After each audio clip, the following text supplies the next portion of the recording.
What is going on, guys? Welcome back to the channel. If you're new here, make sure you like, subscribe, hit the bell to know when we drop a new one. This video is something different. Somebody wanted me to react to mixed martial arts academic. 66,000 subscribers. Let's try to get this man up a little higher. Looks like he does documentaries about MMA fighters, and he just did one about me. Dropped one day ago. I have not watched it yet. This is my first time watching it. You guys wanted my reaction, so here we go. Let's take a look and let's see how it goes. Lots whilst working those of them. All right, so let's see how this goes. This whole channel blew up once I did the Patrick Givey reaction, so I haven't seen this one, and let's see what happens. The UFC will release Demetrius Johnson, allowing him to sign with one. Why would the UFC dispose of their greatest athlete? He has the lowest selling pay-per-view in the history of the UFC. Fuck you, Dana! Fuck you! This is potentially groundbreaking news. I heard you had something to do with it as well. The idea of a trade in mixed martial arts. Can you remember this ever happening? I love the deal. I love it. Demetrius Johnson appears to be headed to one, and Ben Askren appears to be headed to the UFC. The question was, in the waters of another organization, would he sink or would he swim? From a troubling childhood He will come out there and put us in the corner, put our hands up. to greatness. This is the untold story of Demetrius Johnson.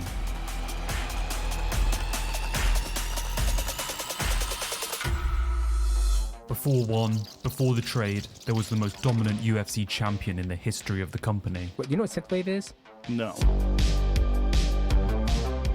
It all started for the legend with the introduction of the flyweight division into the UFC, a four-man tournament to determine the new... So just give us a heads up. Before this flyweight tournament, I signed a contract to fight Eddie Wineland at 135. And I was getting ready to... This was right after I lost the title fight against Dominic Cruz. And then I lost that fight. And then they gave me another contract to fight Eddie Wineland. And then as I was preparing for Eddie Wineland, they're like, hey, we have a different idea. We're going to open up the flyweight division. And we're thinking about we're going to do a four-man tournament to decide who's going to be the first ever UFC flyweight champion. So there's a little backstory for you guys that you won't get anywhere else besides the goat's mouth or the horse's mouth. undisputed champion. Round one, fight! Round two, fight! The tournament would place the lofty crown upon the head of a young, hungry Demetrius Johnson. But as the gold belt shimmered around his waist and the arena echoed with thunderous applause, I doubt they understood what this man's future would entail, nor the dark path that led here. 64% of African-American children live in fatherless homes. You've never had a relationship with your father? Yep, never seen a picture, never seen nothing, but it's part of life, you know? DJ's life would start a statistical... Just so you guys all know, I do know who my father is. I've known him for 6 years now. I actually reached out to him. I had a bloodhound sniff him out and found him. I have two twin brothers that live in Las Vegas with my father. Me and my dad's relationship is absolutely amazing. My dad's roots, he is English and black. So he has an accent and he talks very English-like. Love the man. The greatest grandfather to my children that I could ever ask for, along with my other father-in-law, Alan. Two best father-in-laws, along with Kenny, Blackula. So you guys know I do have a relationship with my father now. Probability for newly born African Americans. Without a father, his mother, in an attempt to provide stability for her children, would find herself between different marriages, looking for a chance to escape the same fate as those others in DJ's small hometown. My sister told me stories that they lived on the border of Kentucky, and military men would pass by all the time, and your ticket out of there was military man, and that's the way she did, and she would travel. She'd been married multiple times to different military men, so. But in that search for freedom, a monster would walk through the door. I had an abusive stepfather who was, you know, military based, putting us in the corner for 15 minutes, getting whipped. One thing it did, it made me. I will say this, for me getting my ass whooped from my stepdad, it did make me mentally tough. Like it can go both ways. You can become mentally tough, or you can have PTSD and have trauma linger onto your adulthood and never be able to recover from that. And I'm grateful that I'm able to recover from that with the people I've surrounded myself with. So sometimes getting your ass beat as a kid isn't bad because, you know, was I a bad kid? A little bit, but at the same time, you know, he didn't have to do all that shit he did, but I'm grateful he did because he made me the bad motherfucker I am today. Immensely tough. Despite that dark and merciless time spent in childhood, it would shape a resilient, hard-working individual, not cut from the same cloth as the man that failed to raise him. From a scholarship-worthy wrestling and cross-country background to meeting his future wife, Destiny, working at Red Lobster, Johnson was determined to break the cycle of working a monotonous 9-to-5. An avenue would eventually show itself to him in the form of mixed martial arts. Whilst working multiple jobs and the help of his future wife, his hard work would finally pay off. Johnson would see a rise through the sport that showcased glimpses of the greatness to follow. Yes, sir.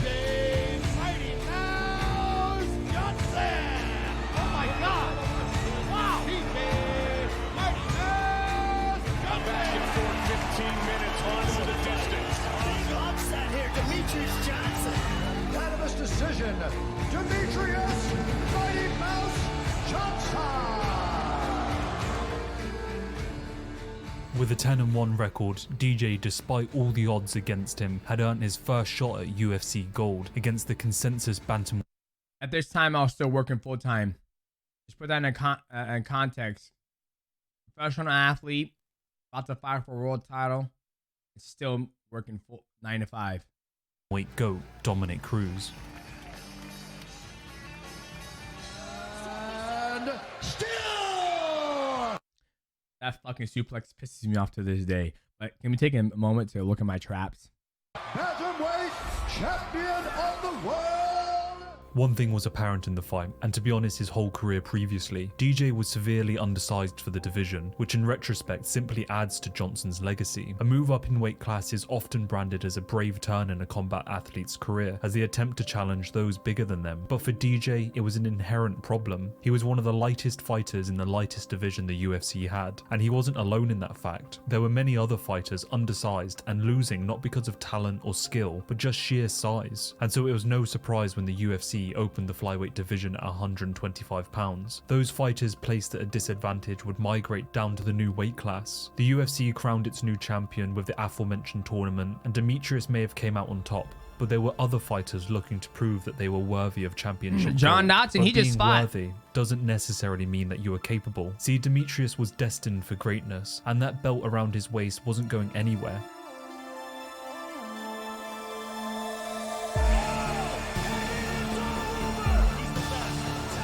I'll say the craziest thing that when I sit here and look at all my fights and how I look, my physique has never changed, right? Like, it hasn't changed since 2012.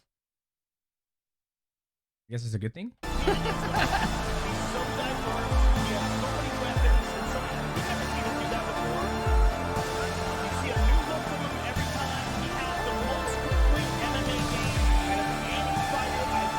And the biggest thing too, I knew if I ever, wherever I fought, I knew I was going to be successful because I trained hard, right? I knew my skills would back up anywhere I went because I had a very long amateur career and I was very, very technically sound thanks to my coaches.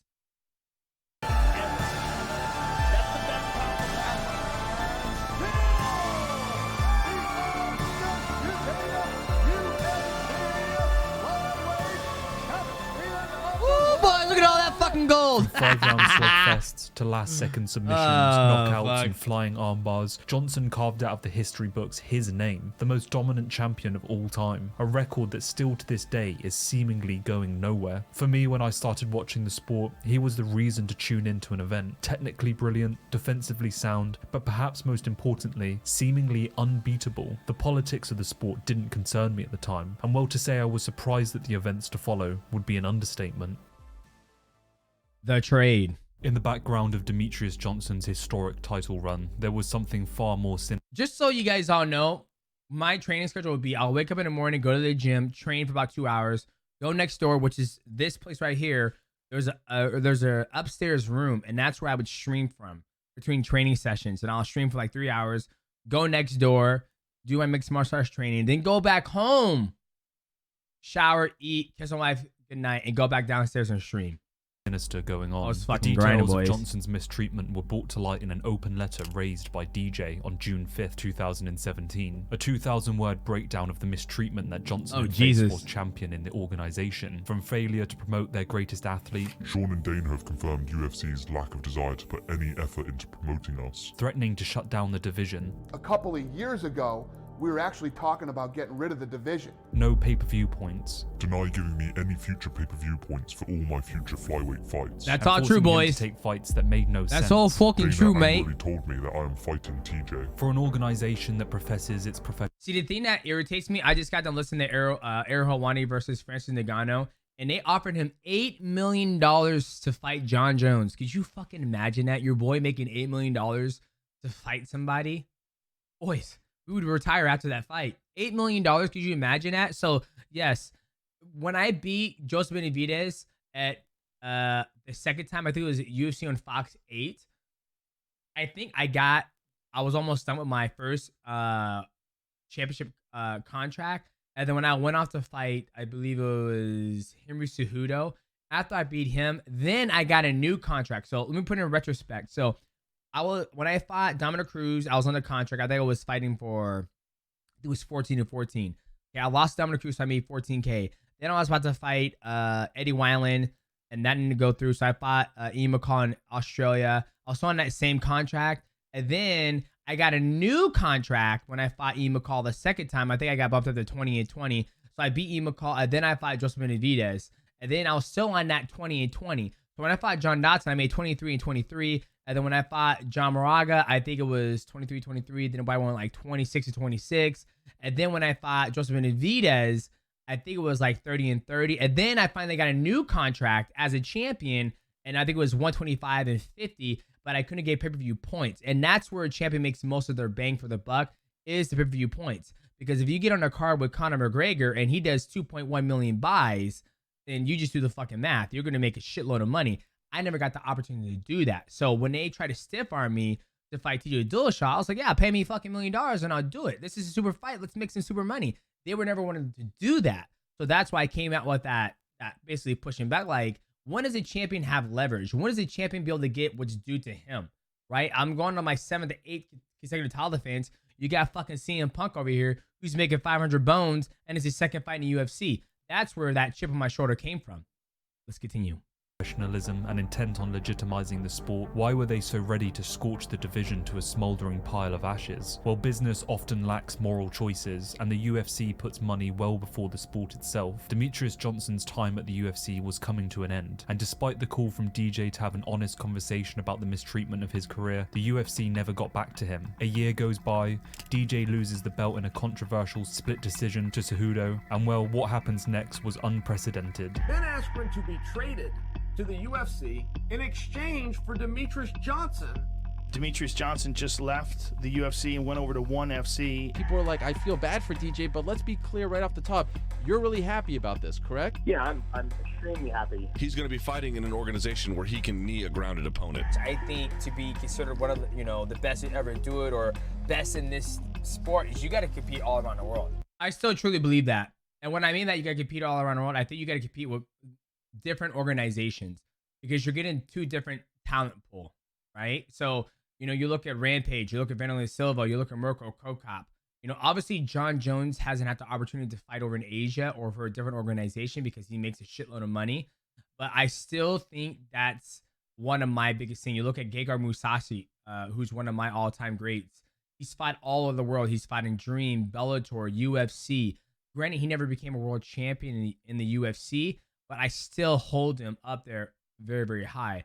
Obviously, John Jones, he's an anomaly where he will probably never fight over in Asia or for one championship or Dream or Pride. But for me, I think you should fight all around the world. Eddie Alvarez has fought all around the world in different organizations, but that's just the sheer fact that we don't have, when you get in a contract, you don't have the opportunity to be like boxing where, Canelo Alvarez and Triple G, they can decide who's going to market them and who's going to pay them the most money.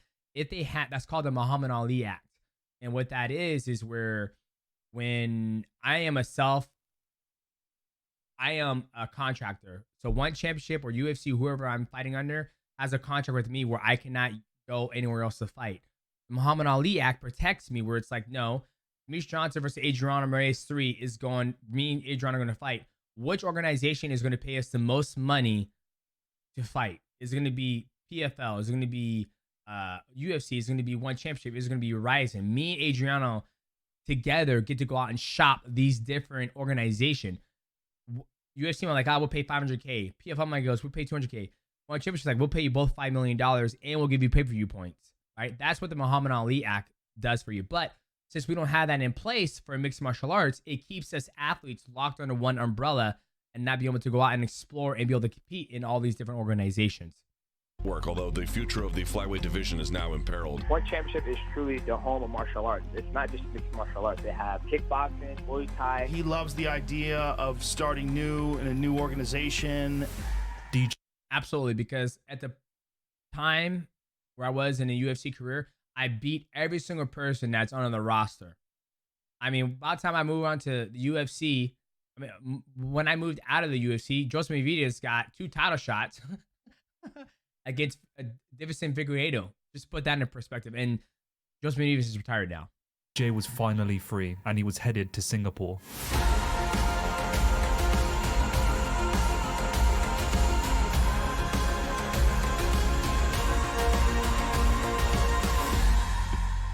The West may have dominated the combat sports scenes with the rise of the UFC, but as all combat fans know, the spiritual home of martial arts is in the East, and for one championship, they have owned that space for over a decade now. Rising from the ancestral ashes of Pride and Dream, the CEO of One wanted to give to the fans an organization that not only showcased the honor and skill of the sport's greatest athletes, but to do so in a way that would put on a showcase of talent, prowess, and respect. One championship events can include Muay Thai, grappling, kickboxing, and MMA. From contender fights to title fights to tournament system Grand Prix that harken back to the blood-infused, one-night gladiator-esque evenings of Pride and Dream. And Demetrious was there to cement his legacy. He understood that to be considered the greatest of all time, then facing those warriors in the East is the only way to prove it. And if there were any doubts as to the level of competition that One had on its roster, then just looking at what happened to Demetrious's peers in their transitions speaks for itself. Oh shit, Eddie!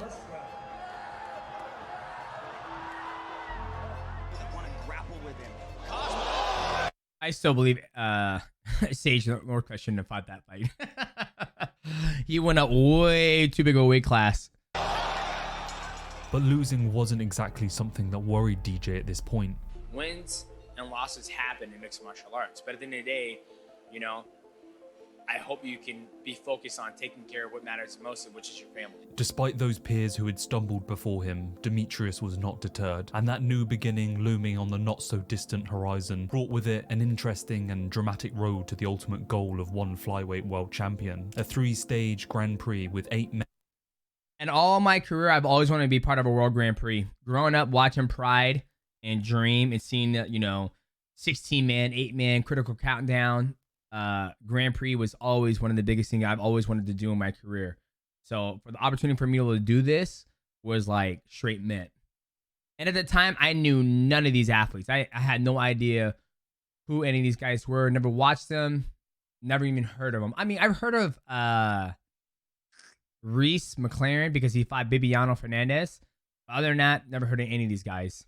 Men in contention for the tournament belt, and ultimately a shot at the man atop the division. Demetrious's mindset going into the first bout in the East was focused and realistic of the challenge that awaited him. Because of who you are and because of what you did in the UFC, that you're just going to come in here and run through this draw. But I don't imagine that you're taking it that way, right? No, not at all. That's the perception on North America audience, is that even when the true fans of mixed martial arts, they know that there's a bigger world out there than just the UFC, Bellator, PFL. Alright guys, watch out for headbutt. Low blow back of the head and spine. I want to feel. Look at that. Your boy fucking ready to go, mate. Ready to go. Can fight touch glove if you want.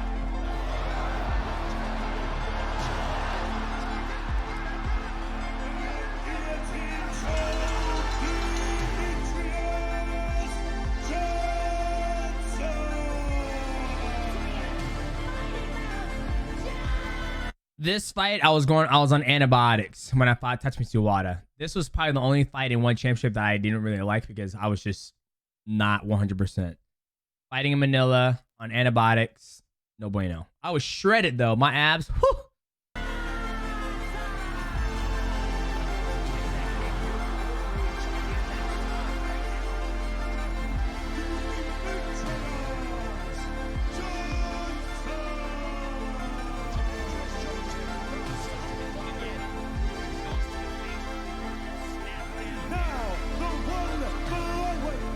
And this tournament was back to back, right? When I fought Tatsumi Wada, I tore the ligaments in my ribs when he had me in that triangle choke, and I was trying to turn to face him, and I just heard pop, pop. And then so I had 6 weeks with my pretty much screwed up ribs to get ready for Danny King Dad. And that's the thing about these tournaments is that it's back to back, back to back, back to back. You don't get enough time to actually get ready for the next one. Jesus Christ, ladies and gentlemen, 358 people, only 90 likes. Shame on you guys.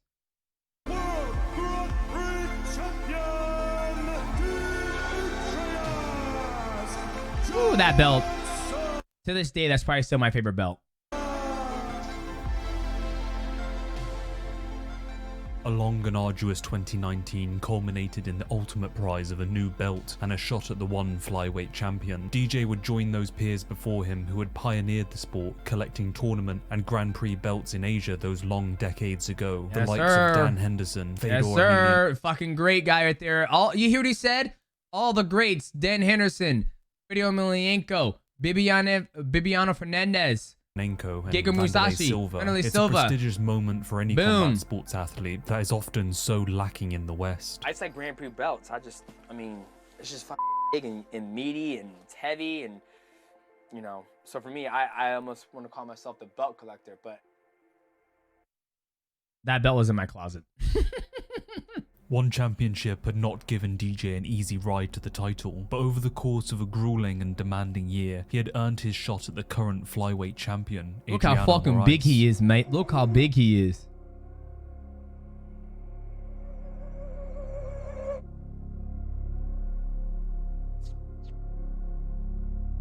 Step after step down the ramp toward the cage, the greatest fighter of all time was knowingly waltzing into the shimmering haze of a battle that would further distance himself in the discussion of who the greatest was.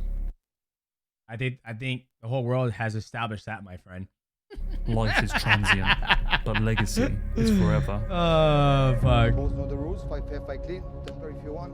Staying out of reach of the hands of Demetrius, almost walked into a high knee there, did DJ. He got caught by Moraes. Throws the knee to the jaw. DJ's hurt. Oh, no!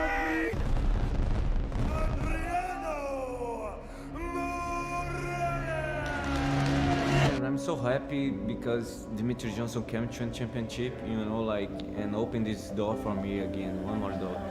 So it gave the opportunity to test myself against him. I love the rules of my championship, you know, I've been in the championship 8 years. I still feel like when you're a grounded opponent, trying to get up from being rocked is still something I'm still trying to navigate through. Because it's like your whole wrestling ability goes out of the way because you got to watch out for their knees. And that's one of the things, like when I sit back and watch this fight, that when I was on my back and trying to get up, it's like, fuck, man. If I would have just stayed on my back and played that jiu-jitsu game, I probably would have never gotten knocked out. I never had a KO loss. But you live and you learn. Already. Hey, goodbye, brother.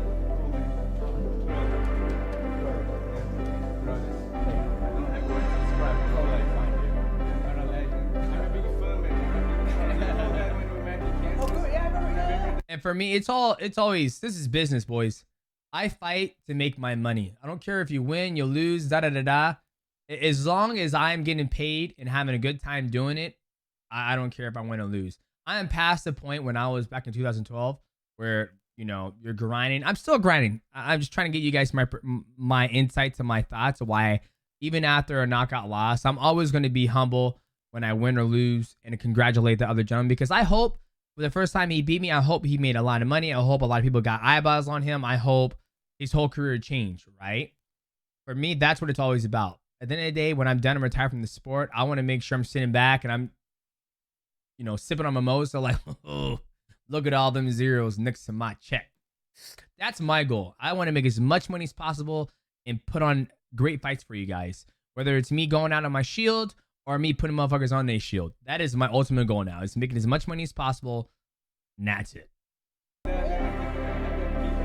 So that's why your boy's so friendly. And I'm truly happy for him for this opportunity he had in his career. Brasilia. For Adriano Moraes, life would not provide an easy start. Abandoned at birth by his biological mother, Moraes was taken into the local orphanage before being adopted 3 years later by his mother, Mirtis Moraes. But life after being adopted wasn't any easier in the rough and violent streets of Brazil. From racism to gang fights, Adriano needed a new outlet to escape the harsh reality of his upbringing. And this is where he would find jiu-jitsu. It was a sport that would craft and mold one of the greatest flyweight competitors on earth.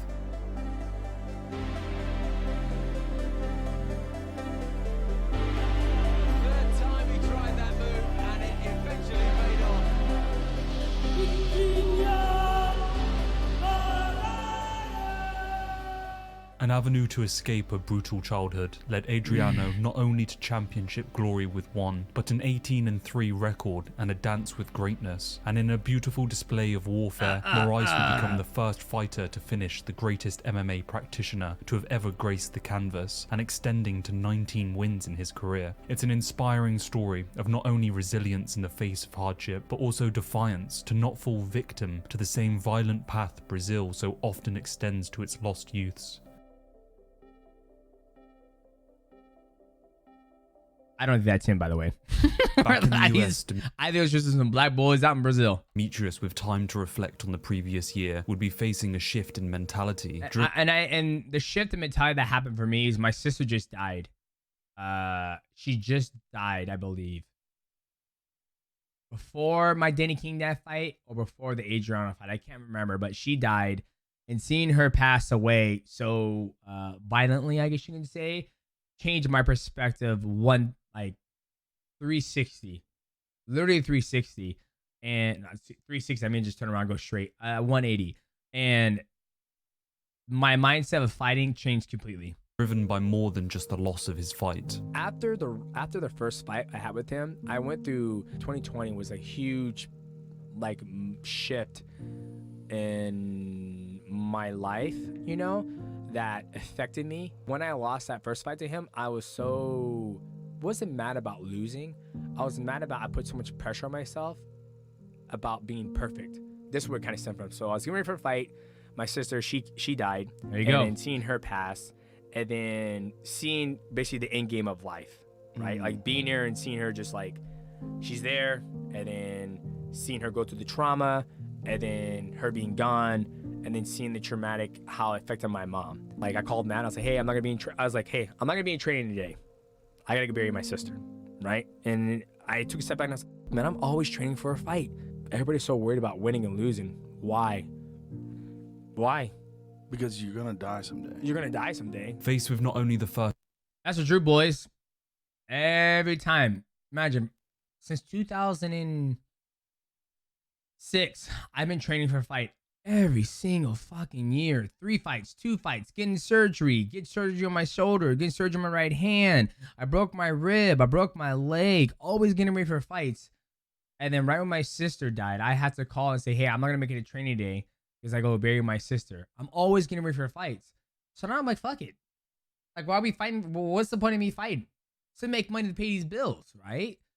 Like, that shift made me such a better fighter. Such a better fighter, my opinion. First finished loss of his career, but the impact of his sister's death finally catching up with him. It all served as a catalyst to fuel a mindset change, to let go of being perfect, to rescind the ego. Wins and losses would I never had ego. Become fleeting moments of ecstasy or misery. Yes, legacy is forever, but death is the great equalizer. Belts will rust, memories will fade, but life is now. Family is here, and living within this moment is the only. I mean, if you look at all the great billionaires or just people who've been super successful, when they're on their deathbed, I think Steve Jobs was the biggest one that hit me. He says, out of all the things I ever created, the one thing I truly regret is spending more time with my family and caring about making memories and being there for my children.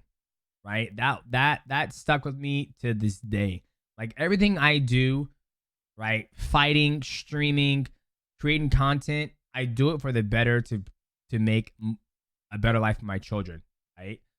Like, I am on this kick of being fucking drip season. What I mean by drip season, I'm gonna grind until one day I don't have to grind anymore, right? I'm gonna just keep on fighting. I'm gonna keep on training because I truly enjoy doing those things. But when I'm fighting and going out to compete, it comes at a cost. It comes at the cost of my health, right? And health is wealth. There's no point to be, you know, one of the baddest guys ever to fight and you have fucking brain damage. You can't even read or store to your children, right? So, drip season, baby. Let's get it. Truth. Without the weight of great expectations, the obsession with perfection, Johnson was finally free. Demetrius would live by the words he protested when entering into one, stating that no title shot is earned by the sake of a name, and felt that although he could ask and receive an immediate rematch, that he would instead earn himself the shot by plunging himself in the fires of another would-be challenger. After I lost to him, because there's other guys in the division, Yuya Wakamatsu, Kairat Akhmatov, those two guys were kind of on a win streak. And you know me, I'm by the code, right? It's like, you lose, take your ass back down to the ladder. I still believe in that.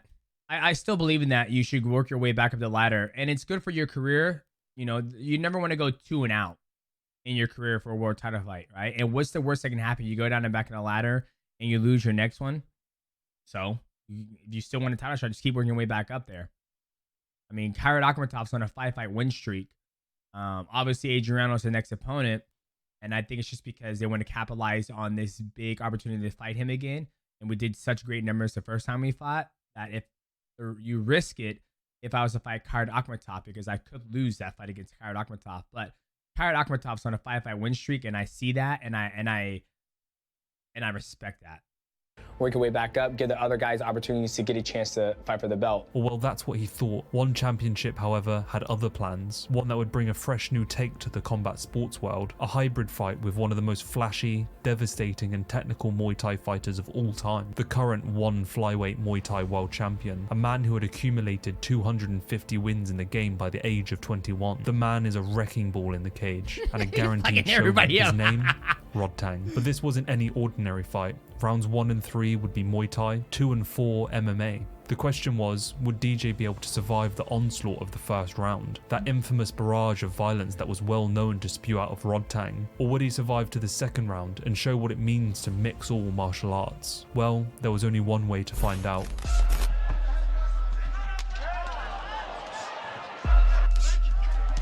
Oi!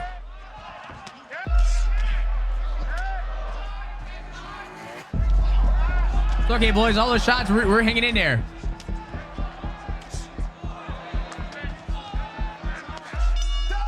And we'll get into the second round of action.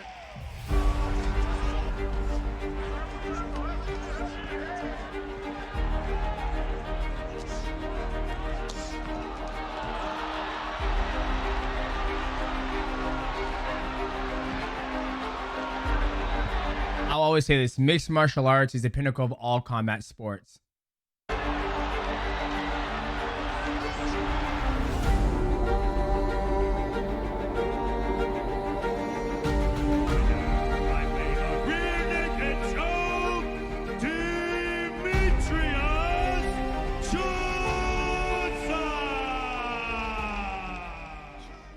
And as the taste of victory washed away that sour flavour of defeat that had clung to the palate of Johnson for the last 3 months, there was another man who was fighting in the arena that very same night. A haunting visage, a remnant from DJ's past. I love when he said haunted. It wasn't haunted. It's a fight, my friend. You're going to win, you're going to lose. And I was there live for this fight. When I watched them fight live, it basically didn't give me the blueprint, but it saw what I saw the very first fight when we fought.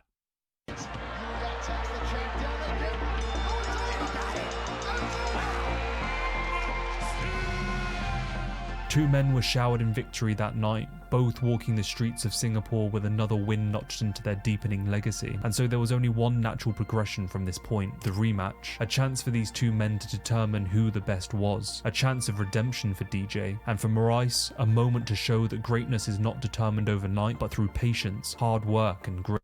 Greatness, in my opinion, is over a long duration of wins, showing different skill sets, fighting different opponents, and also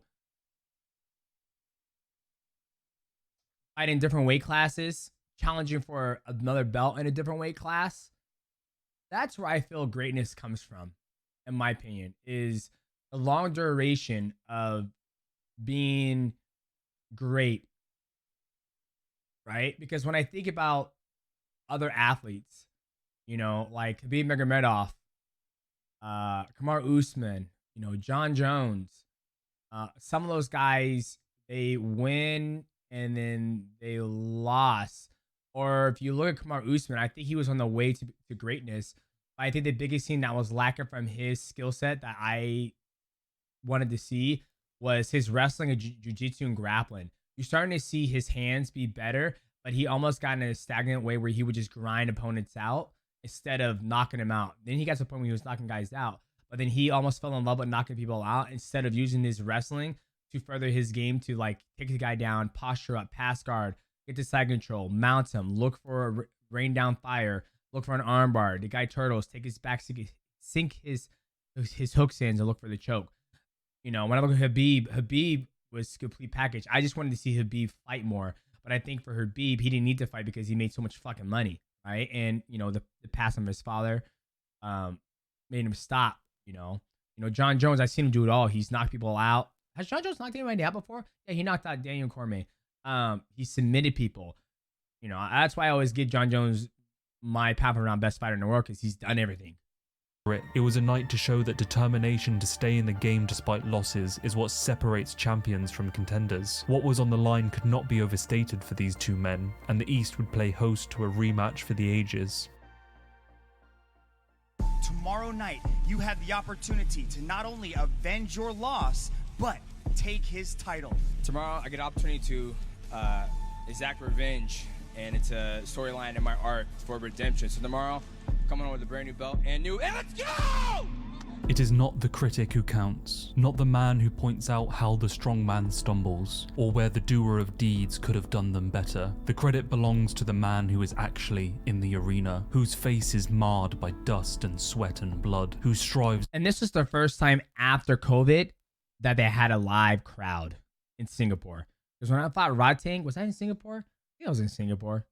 I fucking forget. I think it was a live crowd. That was a live crowd too. So this is the second time I fought with a live crowd since COVID-19. Valiantly, who errs, who comes short again and again, because there is no effort without error and shortcoming, but who does actually strive to do the deeds, who knows great enthusiasms, the great devotions, who spends himself in a worthy cause, who at the best knows in the end the triumph of high achievement, and who at the worst, if he fails, at least he fails while daring greatly, so that his play. Yep, and what is it? ASAP Rocky, he says, when has it ever been cool to say, make fun of somebody who tries? You know what I mean? That's why even when I watch the street beef stuff, yes, I do laugh, but at least those guys are out there trying, and I'm just breaking down their technique and what they're doing wrong and what they're doing right, right? So I've never downed somebody. I will say somebody isn't prepared for what they're about to get themselves into, but I would never knock somebody for trying. Shall never be with those cold and timid souls who neither know victory nor defeat. Fight you both on the rules, fight fair, fight clean, touch grave.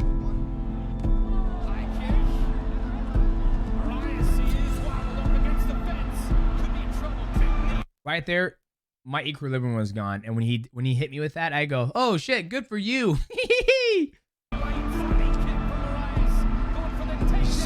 He's so damn big and long that like me trying to get this takedown, he's so long, so I'm trying to lock up his legs, and then as he sprawls right there, there's no way. I should have did a Cody duck under, but since he has my stomach locked up, I can't really do it. Actually, I could have done it, but I just wasn't fast enough to do it. All right, here he sprawls out, knees to the head.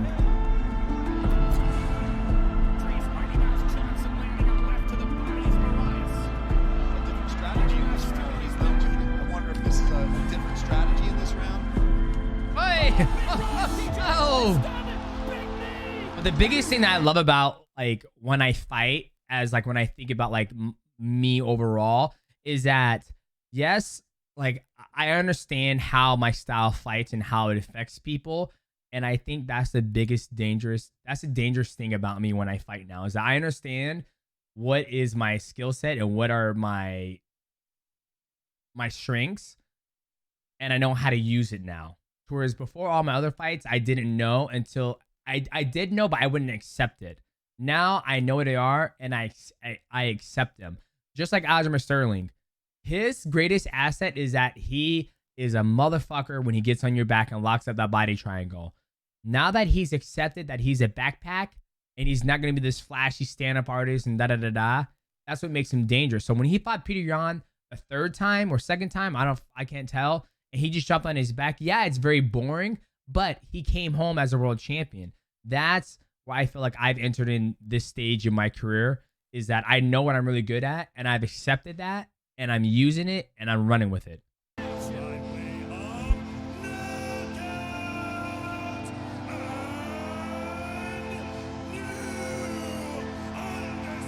Can we take a second to appreciate my skincare, by the way? My skincare, there's not one blemish on my face after a 4-round fight.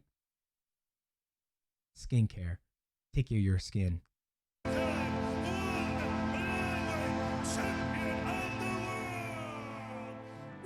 The fact is, the fight game is often not so cut and dry. Its stories intersplice, no good nor evil, only winners and losers. That cold-pressed reality leaves its stinging mark, amplified by the inspiring tales that flutter. And here's the thing. You win the fight, you're world champion, you come back home, you put your money in the bank, put it in investments, you decide what you want to do, then you start creating memories with your children until you get that call again for the next fight. So it's almost monotonous when you're a professional athlete. So that's why I always tell other athletes, like, you can win, it's great, but if you win and you don't do anything with it, or even if you lose, you don't do anything with it. You know, if you lose, use it as a point where you can actually, you know, go create content or do something. Like, you have to do something besides fighting, because I only can fight for so long.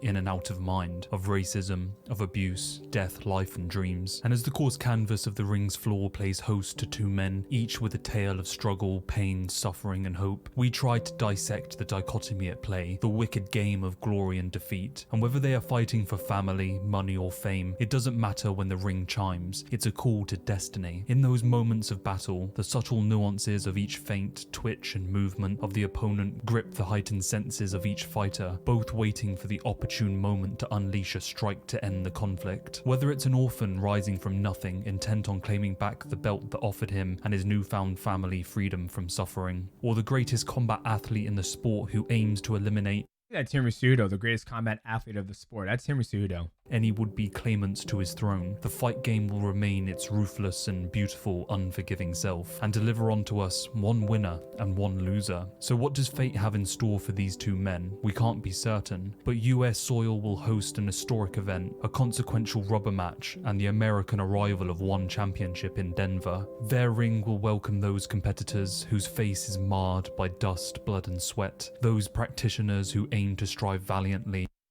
Ever since I joined One Championship, one of my goals was to have all that glitter shit behind me. And we done did it, boys. We got the glitter behind us. So another thing notched off my belt. We will watch as these two men attempt another great victory. I think it's a great documentary. You know, like I said, we did this before with Patrick Gavi, and he took me down a lot of memory lane. And I was like doing this stuff live for you guys to give you guys my honest opinion. When he says, what does fate hold for these two athletes on May 5th? I know my fate holds going after a fight and making some money, coming home, create more memories, and taking my son on beautiful trips and stuff. So for me, I love fighting. It's my passion. It's my job. It's my hobby, whatever you want to call it. But I have an end game, and my end game is to never have to fight ever again or work ever again. That is my true end game goal. Is that if I'm going to do all this fighting, blood, sweat, and tears, and be a 14-time world mixed martial arts champion, 5th time, 16, 17, 18 time, I don't give a fudge. I never want to have to go clock into a job ever again. So I will do whatever I can and need to in order not to do that. So, ladies and gentlemen, that was a long video. If you made it to this point of the video, I truly appreciate you.